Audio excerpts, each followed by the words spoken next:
Hi everyone, welcome back to my channel. My name is Nurse Kate and I'm your brand characteristic nurse. It's nice to have you once again. Thank you so much for supporting my channel. Today I'll be speaking on how not to lose your shine of compassion as a nurse who actually is working at the bedside. Yeah. I don't know if you have seen a lot of videos on why a lot of people want to leave bedside, why they feel like they're tired, they actually want to explore other parts of nursing, okay, and they just want to leave clinical setting.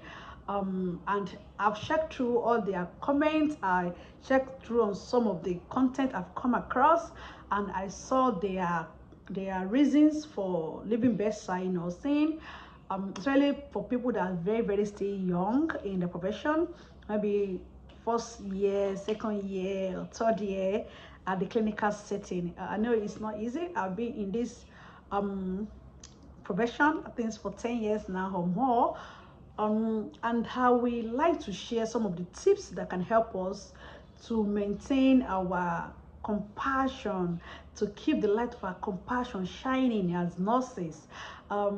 It's actually not easy to see all those bad cases, to drag issues with other health professionals, especially doctors, to have issue with our senior colleagues, even for people that we work with. Sometimes some of our colleagues can be so difficult to work with, and not to talk of difficult patients, and also meeting difficult um, uh, patient relation. They can make the work ethic, they can make the work so stressful for us as a nurse who work at the hospital, you know, very close to the patient.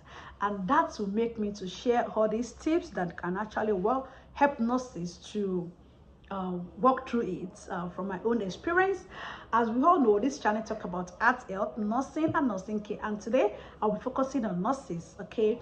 And compassion is one of the most beautiful things nurses have, okay, and that's why we call ourselves angels. We are compassionate people. We put ourselves in the shoes of our patients, and we try as much as possible to make sure we grant them comfort as much as we can do, and we want their recovery to be as fast as possible. And if at all they are going to die, we want them to have a peaceful death. So how do we keep our light of compassion shining with all these things that come with clinical environments? Number one is to remember why you actually want to become a nurse. First and foremost, if you are facing those challenges, especially at the beginning, like first to the fifth year of nursing experience, you just have to keep reminding yourself, why do you choose nursing? Why am I in this profession, in this career? Nursing is a very beautiful career. So you shows that went through all those process of nursing education, your clinical posting, and you are here as a nurse, as a registered nurse, you have to remember why you chose the profession. And if you reflect on those things, then it will actually help you uh, to face those challenges. Number two is to always take care of yourself. As a nurse, you need to actually take care of yourself. You need your energy, your focus, you need your health to be a great nurse, to be that compassionate nurse. Because if you are not healthy, if you are not a healthy nurse, you will not be able to give your best to your patient. If your mental health is not strong enough, you might not be able to withstand the stress that come for being a nurse at the clinical setting. So you need to take care of yourself, prioritize your health, eat healthily, you know, eat before facing the challenges, organize your tasks, arrange your work, know how to deal with them. Take good of yourself, relax, and also sleep well. Okay, so number three is to learn about work culture, and also social skills. We all know that hospital is a very big environment, a big organization, and we have a team of people coming together to take care of a patient. We have to talk about the administrative part of the profession.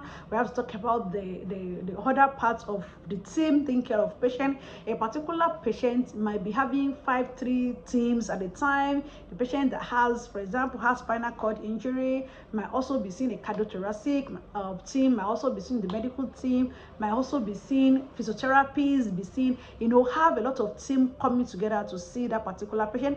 And you, as the owner of the patient, which is the nurse, have to handle all those teams coming to review your patient. So you have to organize yourself, learn about the culture of the hospital, the rules and regulation, be aware of what are the culture, the risk, how to overcome them, who to report to, what to document, learn about the hospital, learn about your own inputs, what you need to document, what you must know, who you must know, their names, learn about those things, and the people that you work with, know your cadre, what you must have in your own cadre, what you must learn in your own cadre.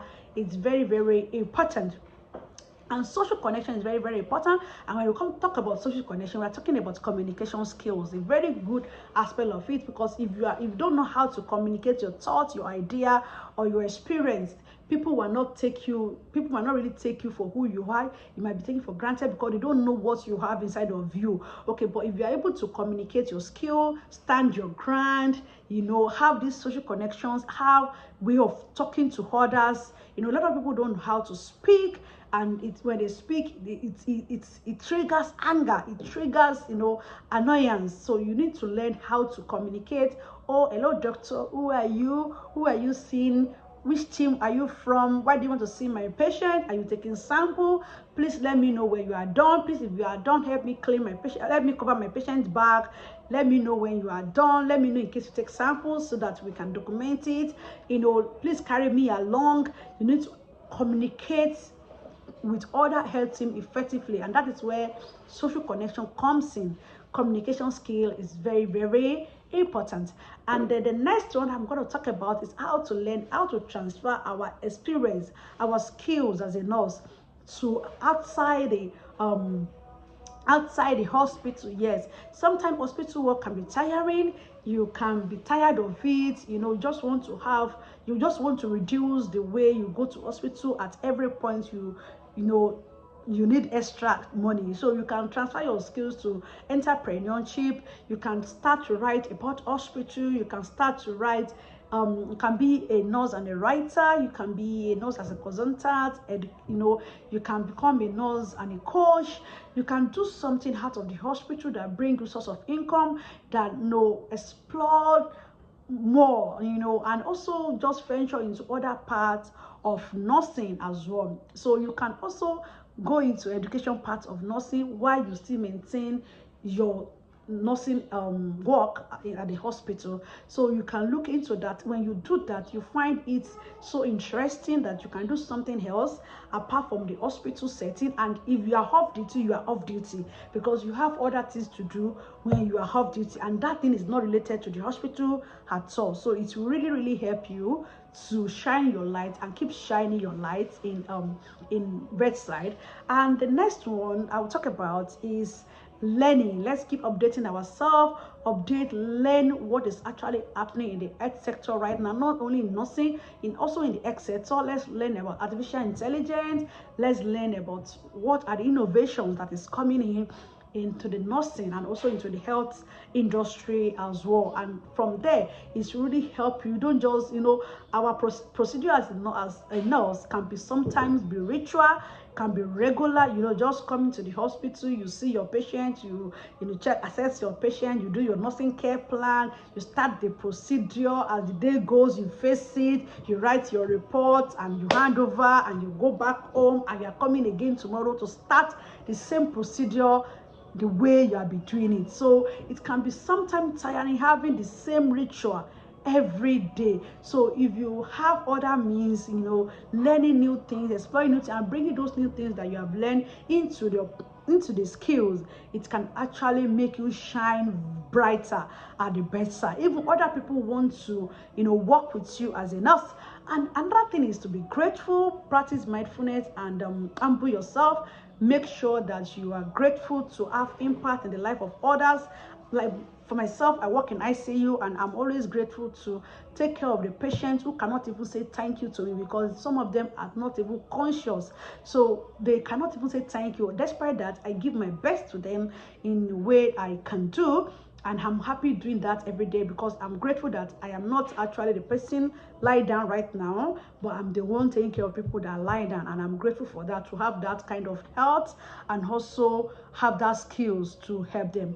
And another thing that you can do to shine your light very bright is to make sure that you make use of your leave or your time off of the hospital effectively. If you have your leave plan, you can plan a vacation, you can plan a relaxation techniques, you can mingle with friends and family, to just refresh. Not that when you are on leave, you are still taking job from other people, you still want to go and cover for your friend, you are taking extra shifts. It can make it a bit tiring, and you can lose your compassion for bedside nursing. And then finally, I'm going to talk about compassionate fatigue. Yes, when you're tired of a particular environment, for example, you are working in a particular environment for a long time, maybe you are working in a critical care area and you are not talking to anybody, you're just tired being in that particular environment for 9-10 years, you can request for exchange. You can talk to your superior that you just want to change your environment, and maybe that one will refresh you, and you can go to a place where you can relate with patients, talk to you talk to them, and that can actually help you to keep shining your light at the bedside. I hope we all learn from these tips, and if you do, please let me know at the comment section. And thank you so much for watching my channel, and I will see you in the next video. Bye.